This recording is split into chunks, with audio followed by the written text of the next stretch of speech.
Et bonjour à tous, on se retrouve aujourd'hui pour une vidéo qui va tenter de répondre à une question qui peut paraître paradoxale. Pourquoi vous êtes pauvre? En fait, quand je dis ça, je suis quasiment sûr que l'écrasante majorité des gens qui regardent cette vidéo sont pauvres. Pas forcément parce que je connais les tranches d'âge ou les catégories socio-professionnelles des personnes qui regardent ces vidéos, mais parce que statistiquement, la distribution de la richesse dans nos sociétés capitalistes, et la France n'y échappe pas, fait que la majeure partie des gens sont pauvres, dans le sens où elles gagnent bien moins que la moyenne qu'un Français gagne. J'en veux pour preuve les derniers chiffres de l'INSEE. En 2019, donc avec l'inflation, c'est probablement beaucoup plus aujourd'hui, mais disons que ça n'a pas bougé. En 2019, un Français moyen gagne 2400, plus de 2400 euros net par mois. Et donc moi je fais le pari, de manière assez simple, que la majorité d'entre vous gagnez bien moins de 2400 euros net par mois. Et comment c'est possible? Pourquoi il y a autant de disparités? Tout simplement parce que il faut bien comprendre que d'un point de vue mathématique, eh bien, la moyenne, elle est tirée par les extrêmes. Or, les extrêmes négatifs, dans nos sociétés, ils n'existent pas. Il y a des gens qui, certes, ont moins 500 000 euros de patrimoine, mais on ne le compte pas comme ça, puisque là, on parle des revenus. À l'inverse, il y a des gens qui gagnent euh, des extrêmes positifs et donc qui vont tirer la moyenne vers le haut. Donc ça, c'est un constat qui est difficile à contester et qui, voilà, qui est le résultat finalement de l'organisation économique actuelle. Mais concrètement, ce que je trouve intéressant, c'est de se demander pourquoi. Pourquoi du coup, moi, individuellement, je suis pauvre? On peut se le demander et on peut se dire, bah voilà, peut-être que j'ai pas assez travaillé, peut-être que j'ai pas saisi les bonnes opportunités, peut-être que j'ai pas choisi la bonne voie professionnelle. Peut-être que j'ai trop dépensé, peut-être que j'ai pas assez investi, peut-être que j'aurais dû investir dans le Bitcoin. Euh, Moi, j'ai une approche qui est simpliste, mais qui a ses avantages. C'est de dire que la majeure partie de ce pourquoi vous êtes pauvre, eh bien, c'est la chance. En l'occurrence, plutôt la malchance. Ce que je veux dire par là, c'est que la chance, il faut bien comprendre que il ne s'agit pas tant de savoir si elle existe intrinsèquement ou pas, mais il s'agit de comprendre qu'il y a un paquet d'événements qui impactent nos vies et sur lesquels on est incapable de prédire de manière efficace l'occurrence. Donc est-ce que c'est de la chance de jeter un dé et de faire 4? Non, techniquement, il y a des raisons physiques qui font que, selon la force et la direction dans laquelle je jette le dé, eh bien si je faisais tous les calculs, je serais en mesure de prédire que je vais avoir un 4. Mais lorsque je jette un dé comme ça, eh bien en fait je suis incapable de faire tous ces calculs, et donc on considère, par approximation, que c'est de la chance. Eh bien il y a énormément d'événements comme ça dans votre vie qui ont des causes, qui ont des logiques, effectivement, qui existent, mais qui sont tellement loin de votre considération qu'il est impossible pour vous de les calculer et de les prédire. C'est le cas notamment de toutes les rencontres que vous faites. Elles sont pas, c'est pas non plus un destin magique incroyable. Les gens, ils sont sortis pour une raison, ils vous rencontrent pour une raison, ils étaient dans votre classe pour une raison, à votre travail pour une raison, vous les avez croisés dans la rue parce qu'ils allaient à tel endroit et qu'ils avaient une raison d'y aller. Cependant, vous êtes, d'un point de vue personnel, vous avez un point de vue qui est tellement petit que vous êtes incapable de prévoir ça. Donc la conséquence, c'est qu'on assimile ça à la chance. Et donc qu'est-ce que ça fait? Ça fait que aujourd'hui, l'écrasante majorité de votre réalité, eh bien, elle dépend probablement de la chance. Les gens que vous avez rencontrés dépendent de la chance. La famille dans laquelle vous êtes né dépend de la chance plus que tout. Vous n'aviez absolument aucun contrôle là-dessus. Et pourtant, on sait de manière empirique que ça a un impact absolument immense sur toute la suite de votre vie. Euh, Ça peut être même voilà, le fait d'avoir rencontré telle personne qui vous a passionné pour tel sujet, le fait d'être tombé par hasard sur un sujet ou un autre, typiquement la finance personnelle. La finance personnelle, elle ne vous a pas été enseignée à l'école, par exemple.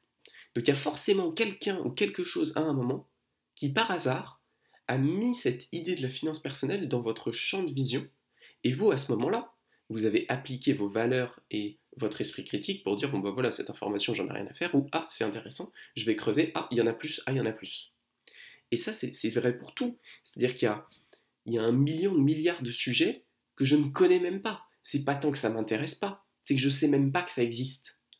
Et il faut de la chance dans ma vie pour que, d'un point de vue aléatoire, je rencontre finalement ces nouveaux thèmes, ces nouvelles questions, et après, libre à moi de dire ah oui, ok, c'est intéressant, ah non, c'est pas intéressant.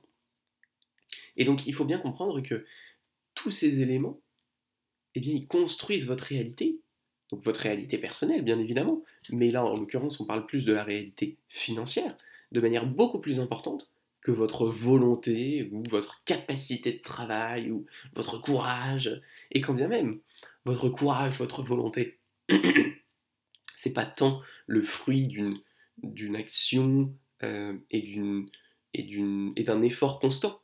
Il y a des gens qui sont plus courageux que d'autres. Il y a des gens qui sont à même d'abattre des capacités de travail plus importantes que d'autres. Est-ce que ça veut dire qu'elles essayent plus dur? Pas nécessairement.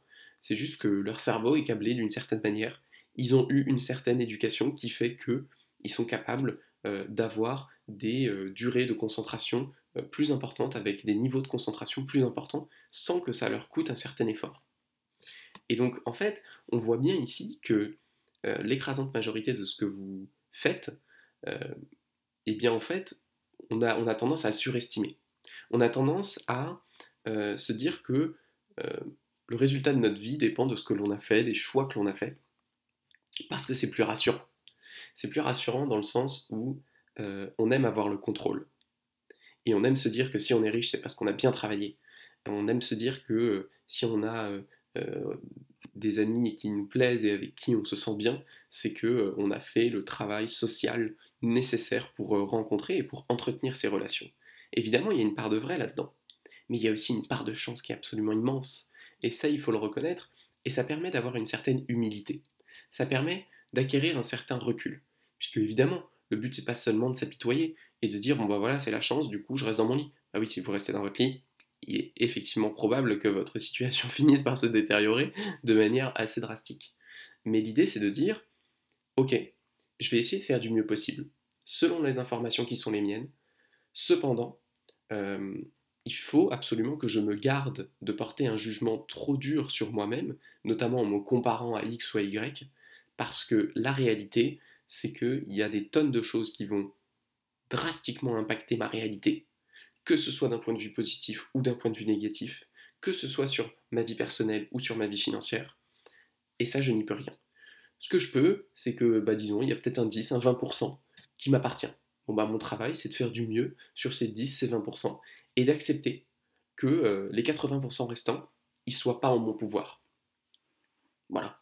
Je pense que avoir cette humilité, ça permet déjà de moins paniquer, ça permet de moins s'autoflageller, et ça permet aussi d'avoir une vision qui, je crois, est plus proche de la réalité. Parce que sinon, en fait, on se raconte des histoires. On peut toujours se raconter des histoires. C'est marrant quand vous regardez les biographies, les autobiographies des gens qui ont réussi. Ils ont toujours une très bonne histoire de pourquoi ils ont réussi.